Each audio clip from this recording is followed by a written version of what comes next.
evening. I'd like to call the meeting to order.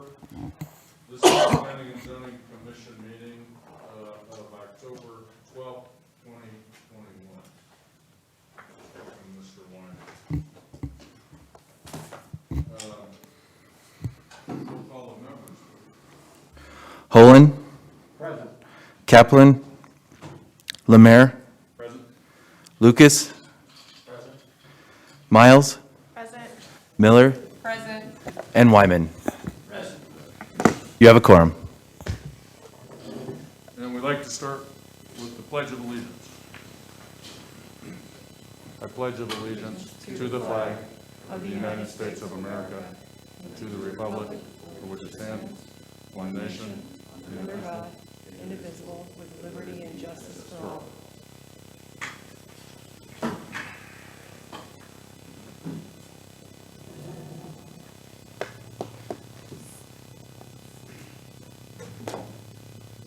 So we'll start with the audience participation.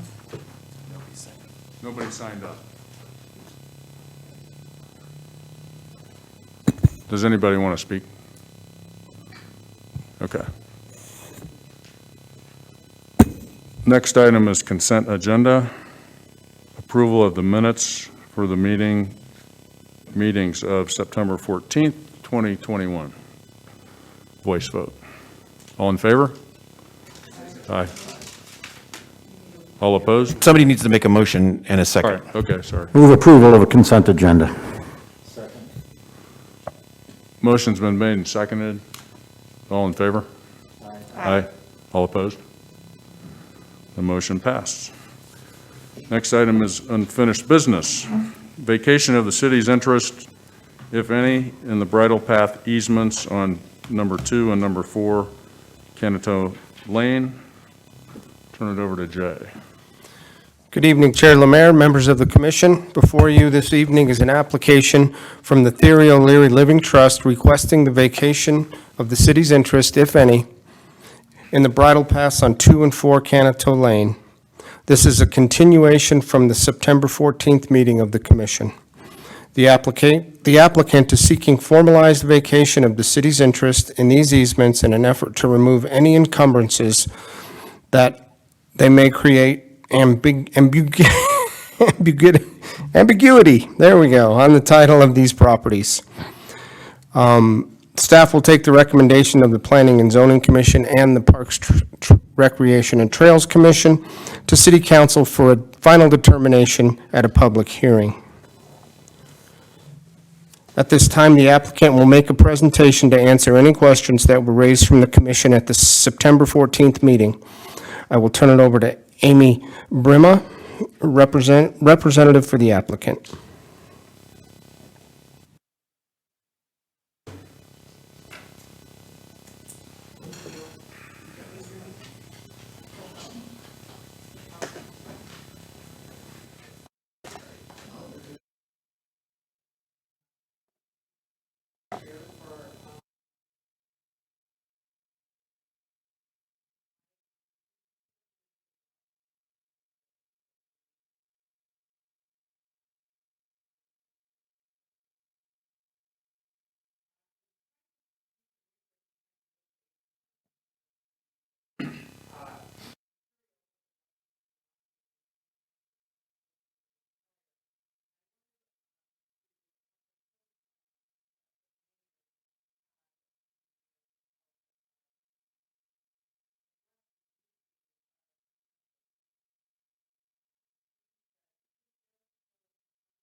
require dedication.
And federal.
The 20.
Alleged.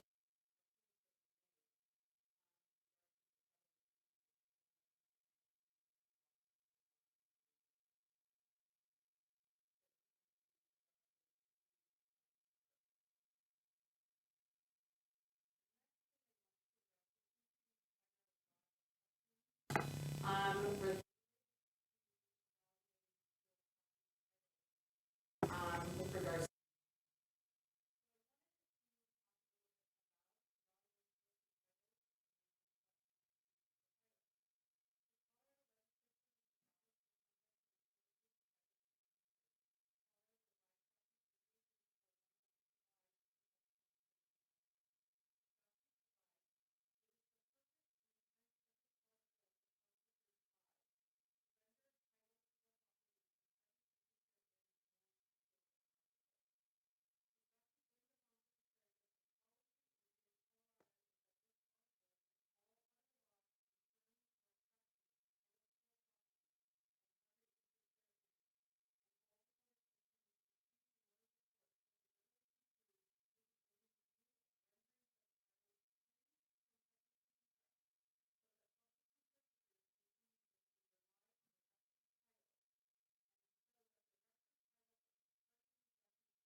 of this application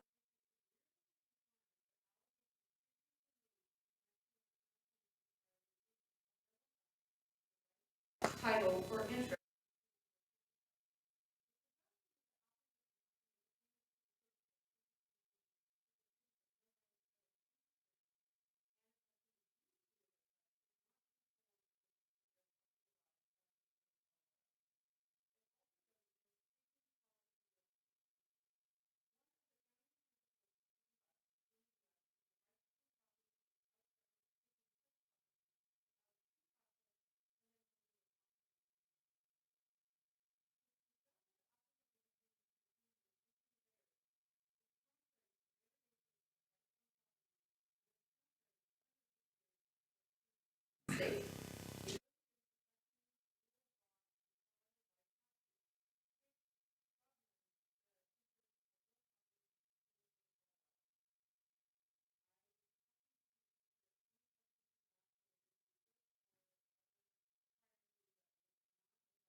Thank you. Chair, I just want to confirm before we move forward that Commissioner Wyman and Commissioner Miller were not here at the last meeting for this particular item. And our recommendation is that unless you feel that you have reviewed all the evidence and all the testimony at that prior session, that maybe it would be in your interest to step aside and not participate in this particular item. Counselor, I didn't understand a word you said. Could you take off your mask, please? Absolutely.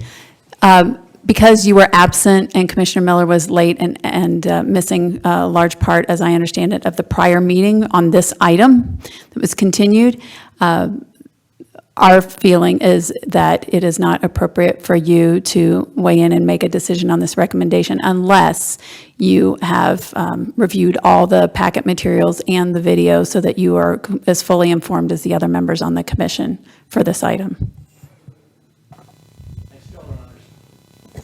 I still don't understand all of it. You telling me I'm not supposed to vote on this?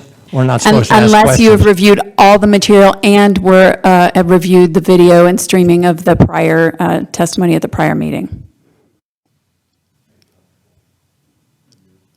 I'm quite comfortable with what I read in the minutes. But did you attend, did you watch, there's a video available? No, frankly, I didn't know there was one.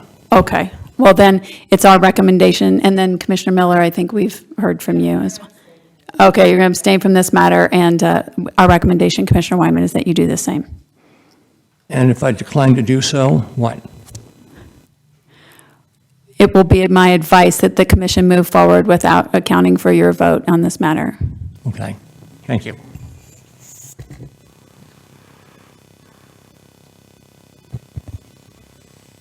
Okay, thanks. We'll turn it over to questions from the commission. And I just want to say one thing first, which is we're not here to negotiate with the applicant. I understand. We're asking questions and getting clarification. Earl. First of all, thank you for your presentation, and it was clear that you obviously listened really closely the last time to all of the things that the commission said and questions and comments, and so I appreciate that. One of the other things that came from the dais was that you and the applicant engage in discussions with staff between then and now. Did you do that?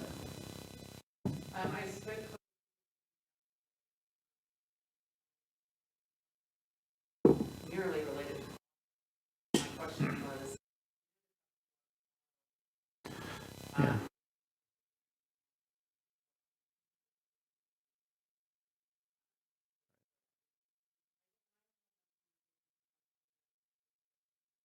Right.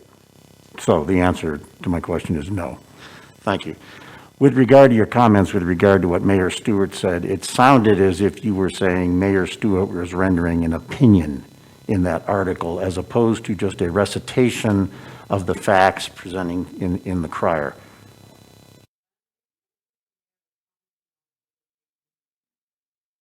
Exactly, the facts of the outcome of that litigation. He was not rendering an opinion as to whether he thought it was appropriate or that it was what he thought it should have happened.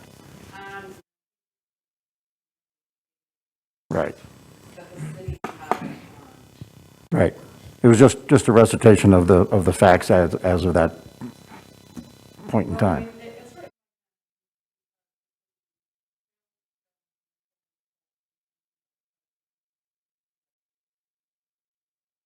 Right, which is what the court said. Right. Okay, thank you.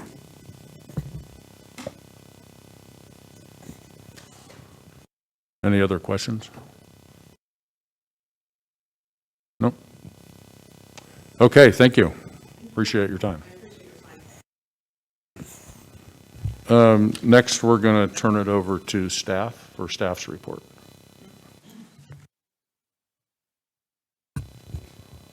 So at this point, if you recall from the motion that was made at the last council, or the last commission meeting in regards to the continuation request, there were a couple of questions that you had directed staff to research. So staff would like to provide that information for you. However, based on the contents of that, it constitutes legal advice. So we would recommend that we go into executive session to answer questions that came from that continuation motion. And I have a motion scripted for anyone should they choose.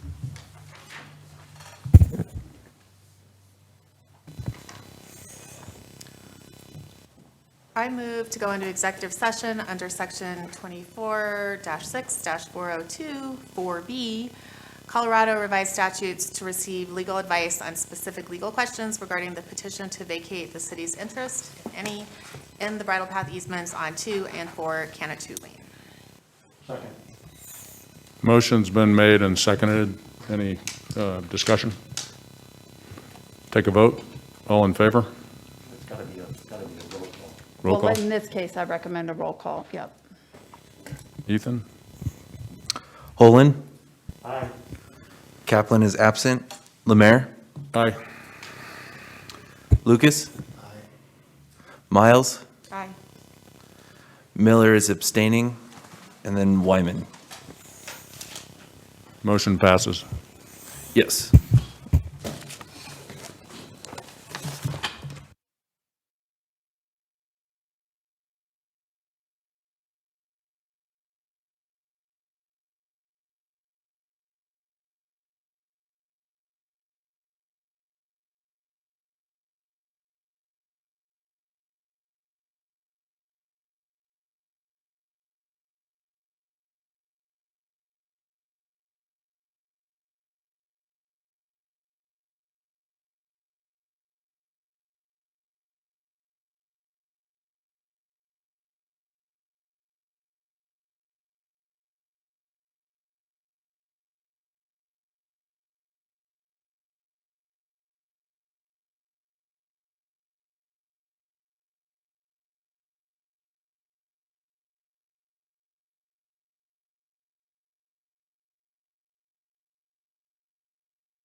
Bill Lucas, did that work?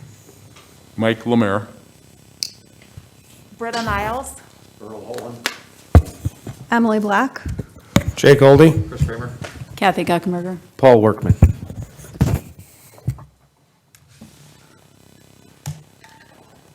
for the record, if any person who participated in the executive session believes that any substantial discussion of any matters not included in the motion to go into executive session occurred during the executive session, or that any improper action occurred during the executive session in violation of the open meetings law, I ask that you state your concerns for the record.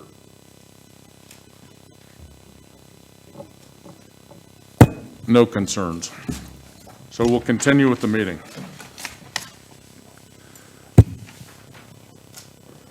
Do we have a motion or discussion from the commissioners?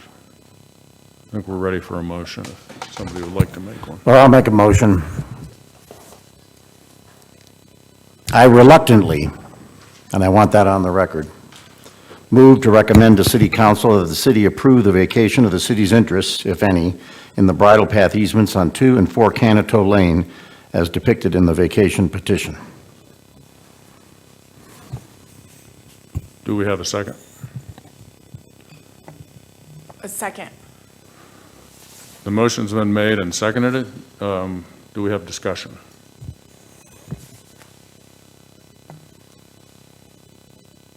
Call the question? Do you have a question? No, call the question. Okay. So let's put it to the vote. Holland, Aye. Kaplan is absent. Lemaire, Aye. Lucas, Nay. Miles, Aye. Miller is abstaining. Wyman is also abstaining. And the motion carries. Thank you.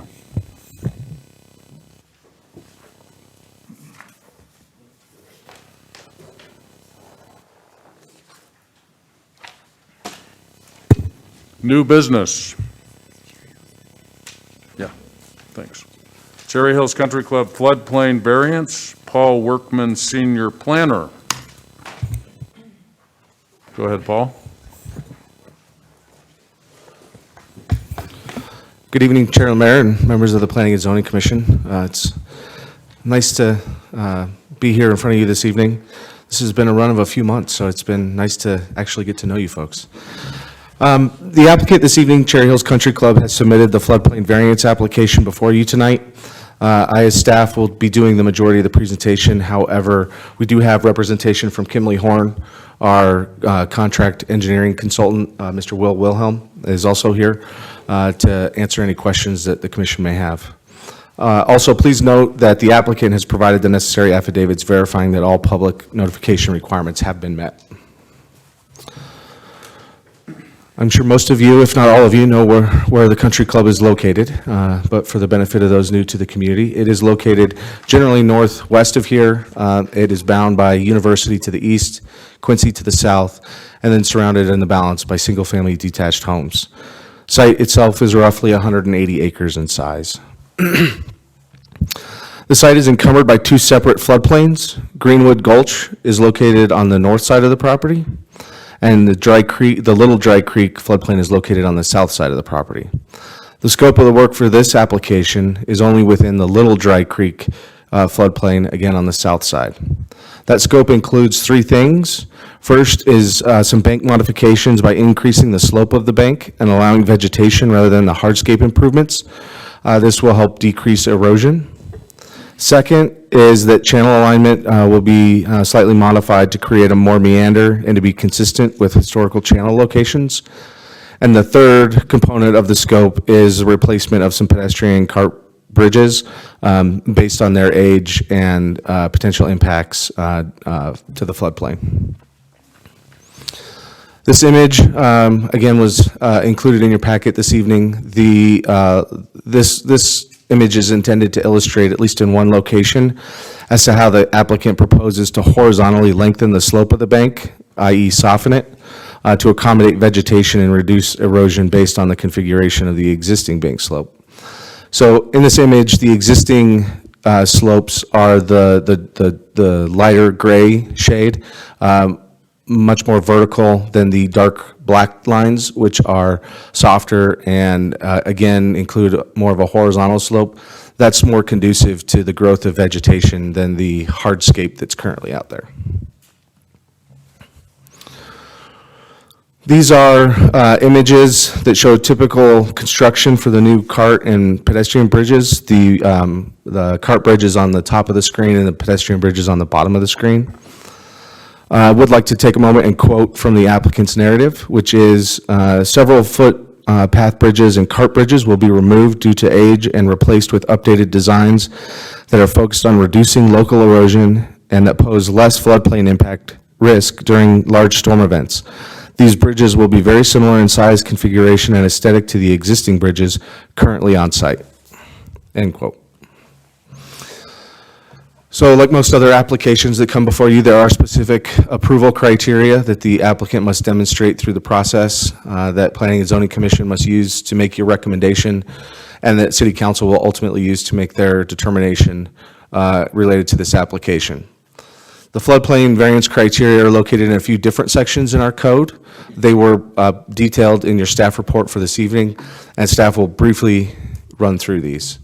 The first approval criteria is a reference to a section we'll get to here in just a moment. But in short, the functionality of the floodplain will be improved and the new bridges will be safer.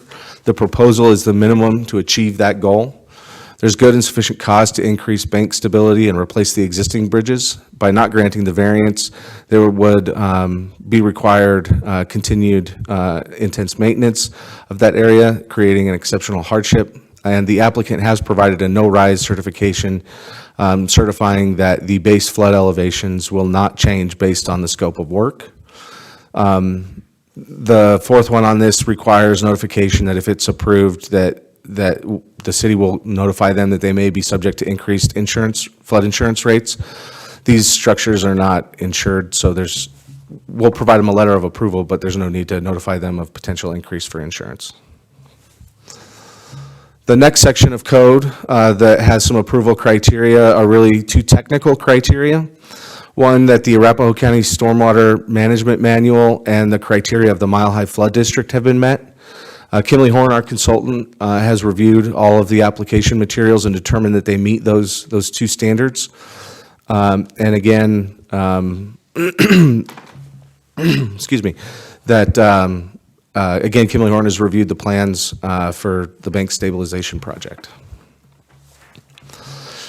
The final section of code that has the approval criteria for a floodplain variance, again, the first one references a previous section which we've already discussed.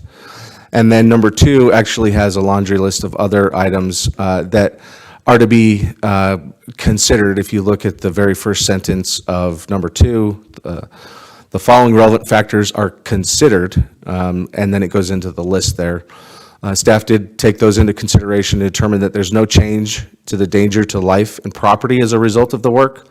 There are no facilities proposed that are referenced in the criteria.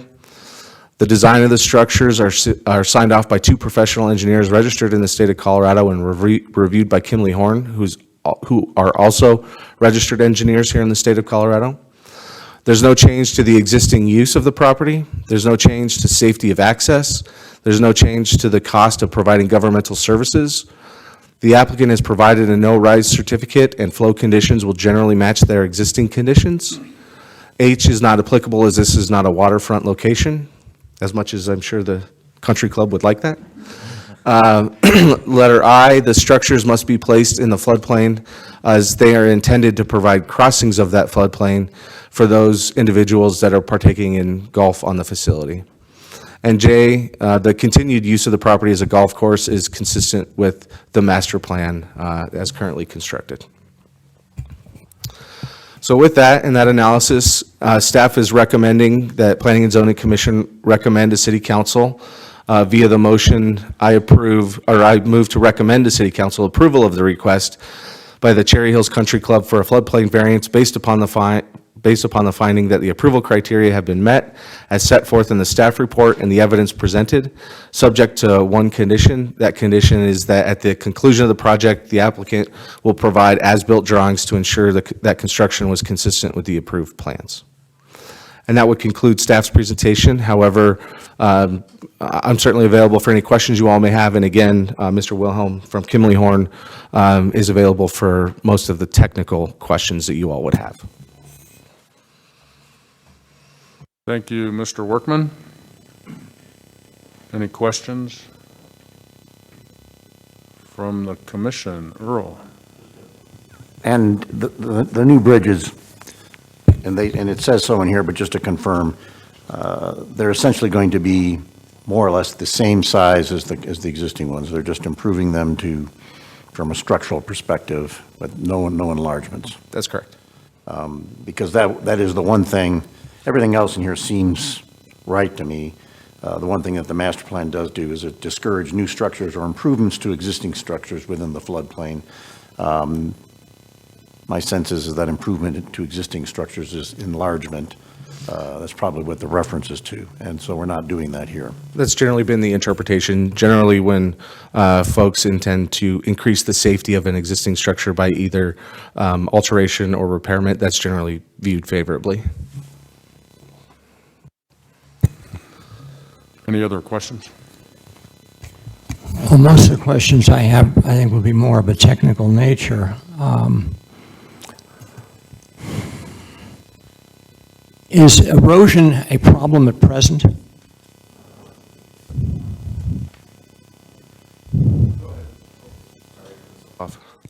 Go ahead. Well, if that's in your purview, go ahead. If not, we can get the applicant to address that as well. And on behalf of the applicant, we state your name and address for the record, please.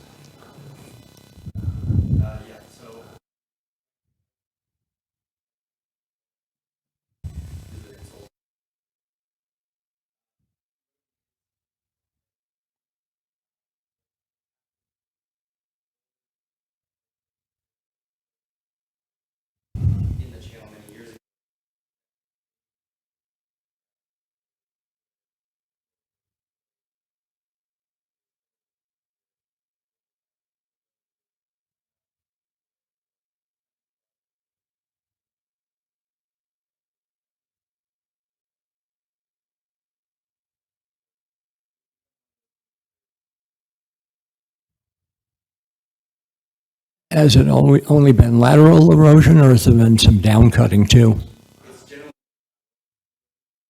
Okay. The term increase the number of meanders in the channel. Do you anticipate a decrease in velocity then of water flows?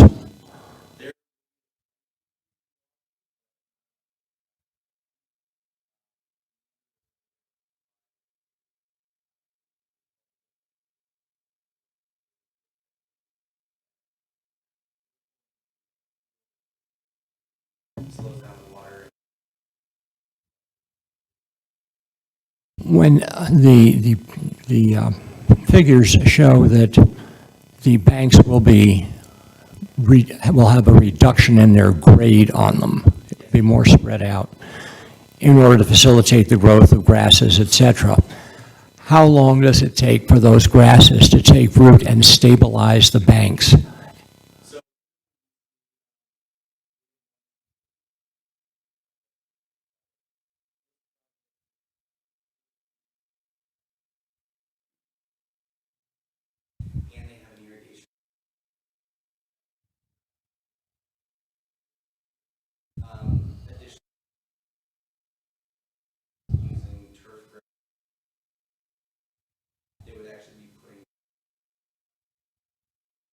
On the banks themselves, okay, it's not seed. And then the Nedia core mat, and is that to serve as a protective covering for the sod, or is it below the sod? I'm not quite clear on that.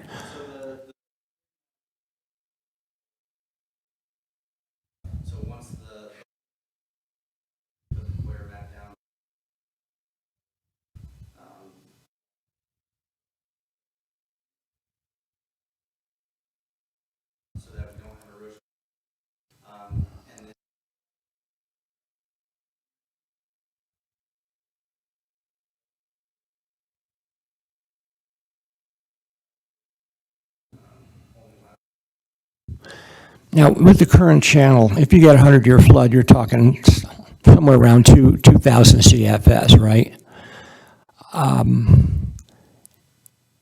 Is the capacity of the channel and the, let's call it surrounding topography, such that if you get to that 2,000 CFS stage, it's simply going to overflow? The water will start leaving the channel itself and flood into the golf course.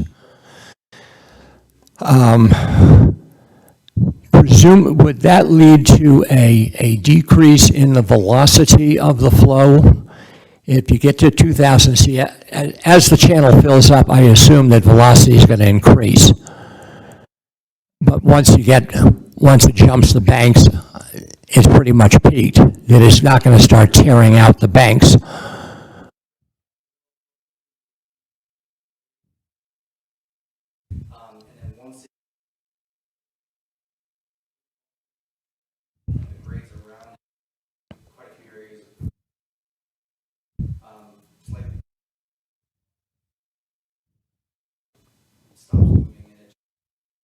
Right, it's sort of a sink for it. With these new bridges that are going in, if I understand this correctly, if you get a high water flow, the bridges themselves would be submerged? And there is sufficient engineering ability there that these will be secured to their footers regardless of what the pressure is against it, even in a 2,000 CFS flow?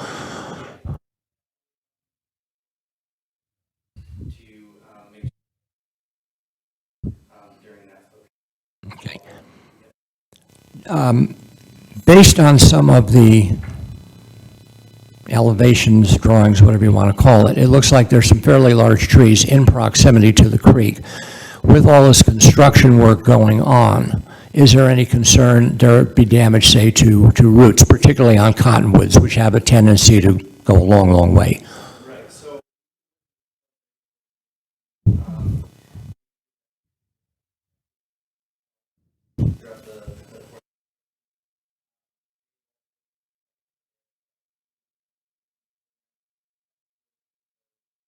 existing trees.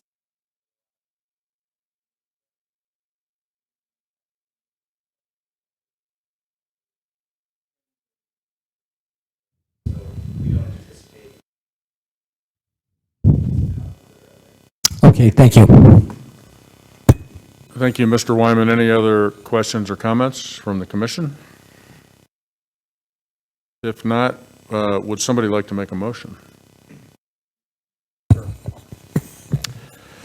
I move to recommend to City Council approval of the request by the Cherry Hills Country Club for a floodplain variance based upon the find that the approval criteria have been met as set forth in the staff report and the evidence presented subject to the following conditions. At the conclusion of the project, the applicant shall provide as-built drawings to ensure that construction was consistent with the approved plans. Thank you. The motion's been moved and seconded. Is there any further discussion? If not, we'll call for a vote. Holland? Aye. Kaplan is absent. Lemaire? Aye. Lucas? Aye. Miles? Aye. Miller? Aye. And Wyman. Aye. The motion passes and carries. Thank you. Next on the agenda is Highland Canal update. Highland Canal Conservancy has been continued to our next meeting, which is November 12. Does anybody know? November 9th. November 9th. And then we're at the election of chair and vice chair.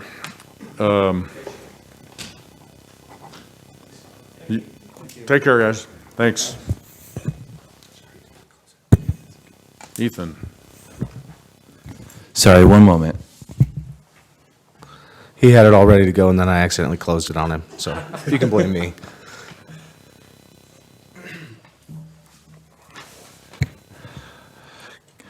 Good evening, Chair and Commissioners. Thank you for sticking around for this last agenda item as we need to take care of some regulatory business.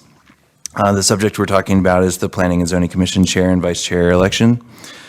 Due to the, excuse me, due to the Planning and Zoning Commission rules of procedure, the commission is to elect a chair and vice chair at the first regular meeting following the third Tuesday of September. The rules of procedure are attached for reference as Exhibit A for you. Nominations for the elected positions are made from the floor during the meeting. The candidate receiving a majority of the vote of those members present shall be declared elected and shall have a term of 1 year or until the candidate's successor shall take office per the rules of, excuse me, shall take office. Per the rules of procedure, no member of the commission shall hold the same office for more than 2 successive terms. The chair shall preside at all meetings and hearings of the commission and shall have duties normally conferred by parliamentary usage on such officers. The chair shall have the privilege of discussing all matters before the commission and to vote thereon. The vice chair shall act for the chair in the chair's absence. Mr. Lemaire has served as chair for 2 successive years and is not eligible to be reelected as chair at this time. Ms. Miller has served as vice chair for 2 successive years and is not eligible to be reelected as vice chair at this time. Commissioners do not need to be present at the meeting to be elected to a position. The newly elected chair and vice chair will begin those roles at the conclusion of this meeting. Staff would like to thank Chair Lemaire and Vice Chair Miller for their service in those roles.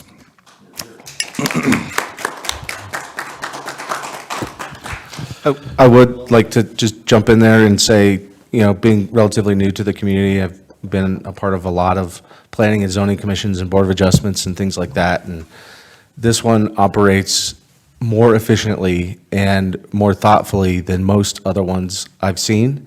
And I think that is in large part to the chair and the vice chair. So congratulations on that. Yep. Thank you, appreciate that.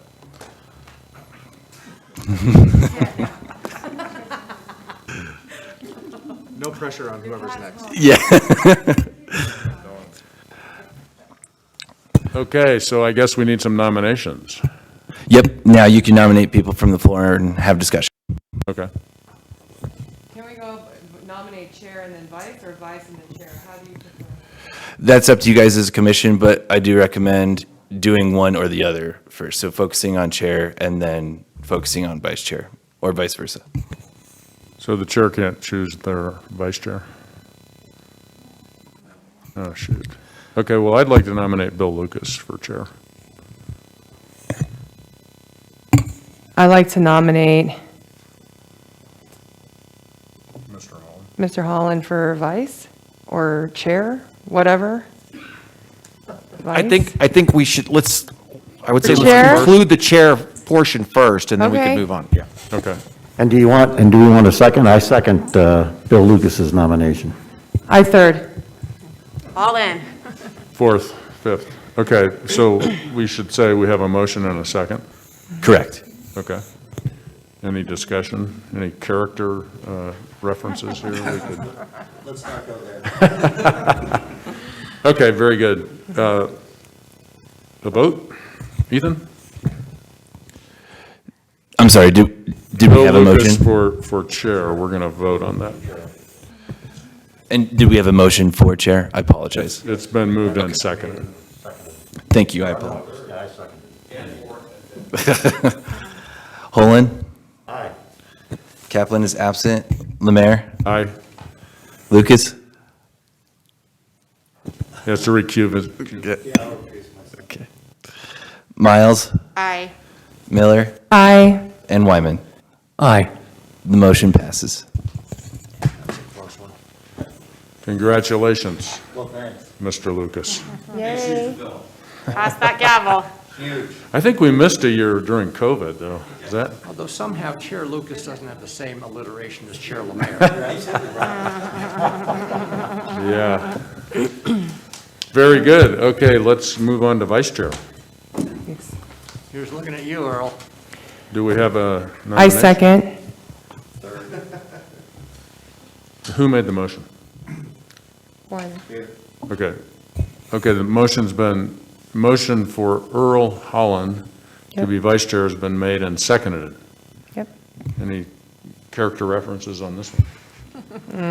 Or further discussion? Shady.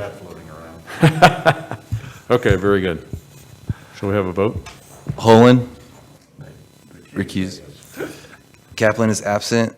Lemaire? Aye. Lucas? Aye. Miles? Aye. Miller? Aye. And Wyman? Aye. The motion carries. Yay.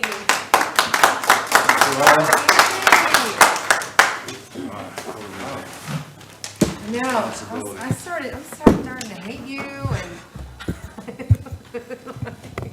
Okay.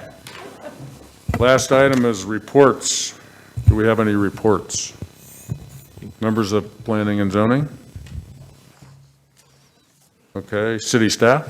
One from us. As you all saw yesterday, the second CAT meeting has been rescheduled to November 10th. That was done for a few different reasons, but specifically, it was done in order to try and arm both the CAT and Planning and Zoning Commission with as much public feedback as possible. If you recall, the open house was the 29th, and it was very well attended, and we got really great feedback from that. The consultant is still going through and sifting through that and understanding what those results were. The survey, the online survey, has been available since the 29th as well. We've had a few, as of Friday last week, there was 27 results that were in. Additionally, staff will be sending out a paper copy of the survey to every property owner in the village this week, and the survey will stay open through the end of November. And so, given those timelines and the short amount of public input that would be available just a week and a day from today, the chair, the vice chair, and staff had a conversation, thought long and hard about potentially moving that. Ultimately, it was decided that it was in the best interest of the project to have more public feedback in order to make that meeting as productive as possible. We certainly understood that there may be impacts to folks and understand that folks may have made arrangements and plans centered around that. And in an effort to try and offset that, there is an option for a virtual attendance on that. Understood that that may still not be ideal, but it definitely allows for opportunity and participation and public input. So one, we just wanted to remind everyone of that and confirm that it was not a spur of the moment decision, and there were some thoughts behind that. So What time is that meeting on the 10th? 5:30. And I don't want to steal your thunder, former vice chair of Planning and Zoning, as the current vice chair of the CAT meeting. If you have any thoughts on that, I don't want to assume to speak for you. No, I don't have anything further to add. That worked out nicely though, because you can bring back the paper copy along with the ballot. That's right. That's right. I did want to add one other thing to Paul's excellent report. Just to those members who were able to attend the community open house meeting, thank you for that. I think you also saw firsthand the level of participation we got. I know there was some pessimism in this very room about how many people would attend. And so I do think some of you actually got the word out and encouraged some folks to attend. I think it paid off, so well done. I certainly enjoyed just reading the stickies. There were a lot of written comments to go through, and I was certainly intrigued by some of the written comments I saw. So just hats off to you for helping marshal this process along and getting some good early results. I have a question. How many households total in the village? It's just over 2,200. I think it's 2,218, if I remember correctly. Population. What's the population? Oh, okay. Yeah. Yeah, mid-sixes. Kids, man, it's all these kids. Yeah, I didn't realize household number was so low. People are making babies out there. Okay, I don't know how to respond to that one. Let's stay on the agenda. Chair. The vice chair got me one last time. Is there a threshold for return, like, of the survey that you want? Ideally, 100%, right? But we understand that that's not going to happen. Generally, when I've done these surveys before, if you get 8 to 10% return, you've had a good result. Chris, I don't know what you would say in your experience. There's communities I've been a part of, though, that there's been consultants hired, and if you get 3%, it's considered statistically valid. So, yeah.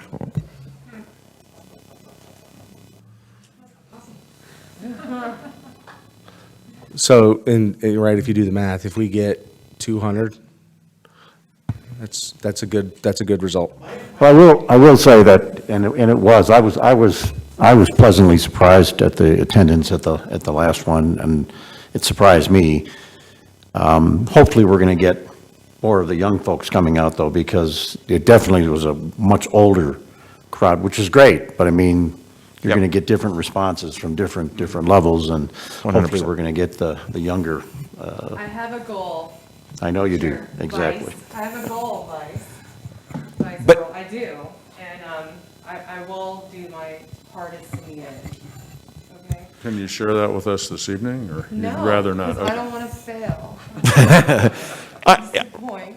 I will say, Commissioner, it's my understanding that the mail-in survey that was done last time to 3/4 of the households did still receive hundreds of returns. So, I think there is still, if the last one was any precedent, I expect that we're for sure going to at least get more than 200, since we're sending it to everyone.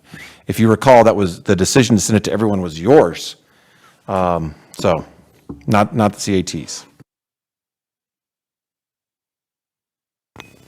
Okay, very good. Let's see, I guess, does the city attorney have further comment here this evening? No? Okay, thank you.